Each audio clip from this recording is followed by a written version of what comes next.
নমস্কাৰ। সত্ৰৰ এই হেৰিটেজৰ কথা শুনি আমি অতিকৈ আনন্দিত হৈছোঁ। আমি এইটো সমৰ্থন কৰোঁ, সত্ৰবিলাক ঠিকে থাকিব লাগে, মাটি বাৰীবিলাক সত্ৰই পাব লাগে।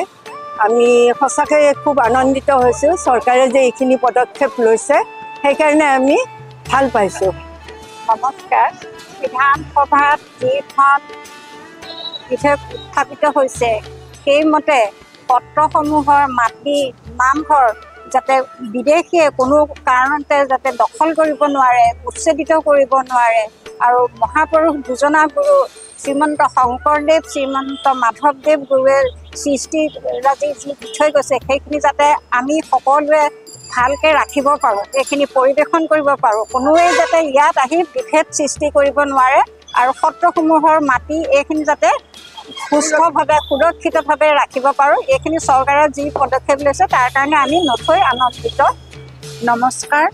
বিধানসভাত যিটো আমাৰ সত্ৰৰ কাৰণে পদক্ষেপ ল'লে সেইটো আমি নথৈ আনন্দিত, আৰু আমি ভাবোঁ আমাৰ সত্ৰসমূহ সুৰক্ষিত হৈ থাকক, উন্নত হওক, এই কামনা আৰু ভাল লাগিল।